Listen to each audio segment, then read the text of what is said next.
51 से 70 तक की संख्याओं के दिलचस्प उदाहरण। हेलो बच्चों, पिछली वीडियो में हमने 51 से 70 तक की संख्याओं के कुछ दिलचस्प उदाहरण देखे। इस वीडियो में हम उन संख्याओं के कुछ और दिलचस्प उदाहरण देखेंगे और कुछ सामान्य गलतियों के बारे में जानेंगे जो नहीं करनी चाहिए। आज छोटू और आरती मिलकर एक खेल खेल रहे थे। खेल के अंत में वे दोनों अपने अंक निकालकर पता कर रहे हैं कि किसके अंक ज्यादा हैं। मेरे हैं 56 अंक। आरती, तुम्हारे कितने अंक हैं? छोटू, मेरे हुए 65 अंक। अरे, इसका मतलब हमारे अंक समान हैं। इस खेल में तो हम दोनों ही जीत गए आरती। नहीं छोटू, मेरे अंक तुमसे ज्यादा हैं। चलो हम माँ के पास चलते हैं और उनसे पूछते हैं कि किसके अंक ज्यादा हैं। ठीक है छोटू, चलो चलें। बच्चों, आपको क्या लगता है, क्या 56 और 65 बराबर होते हैं? आइए देखें। 56 का मतलब है 5 दहाई और 6 इकाई और 65 का मतलब है 6 दहाई और 5 इकाई। दोनों संख्याओं में अलग अलग दहाई और इकाई हैं। इसका मतलब 56 और 65 बराबर नहीं है। बच्चों, क्या आप बता सकते हैं कि इन दोनों में कौन सी संख्या बड़ी है? जी हाँ, 65 56 से बड़ी संख्या है क्योंकि उसमें ज्यादा दहाई है। अब समझे छोटू, 65 56 से बड़ी संख्या है तो खेल मैं जीती हूँ।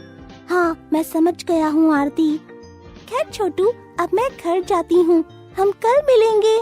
आज छोटू और आरती माचिस की तीलियों से एक मॉडल बनाने की सोच रहे हैं। आरती, हमें मॉडल बनाने के लिए 70 तीलियाँ चाहिए होंगी। हाँ ठीक है छोटू, चलो माँ से ले लेते हैं। माँ, हमें माचिस की तीलियाँ दे दीजिए, हम उससे एक मॉडल बनाना चाहते हैं। ये लो। अरे छोटू, यह तो बहुत सारी तीलियाँ हैं।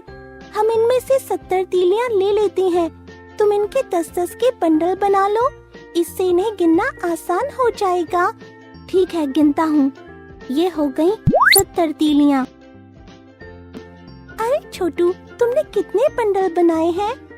आरती, 70 के लिए हमें चाहिए थे 10-10 के 7 समूह और 70 में शून्य भी है। इसका मतलब 10 और, जिसके लिए हमें चाहिए 10 तीलियों का एक और समूह। इसलिए मैंने 10-10 के 8 समूह लिए हैं। तुम गलत कर रहे हो छोटू। देखो, मैं तुम्हें समझाती हूँ। 70 में 7 दहाई और 0 इकाई होती है। 0 इकाई? 0 इकाई का क्या मतलब है? 0 इकाई का मतलब है एक भी खुली तिल्ली नहीं। तो 70 माचिस की तीलियों के लिए तुम्हें बनाने होंगे 10-10 के 7 बंडल। अच्छा, अब मैं समझ गया हूँ। थैंक यू आरती। तो बच्चों, आज के लिए बस इतना ही।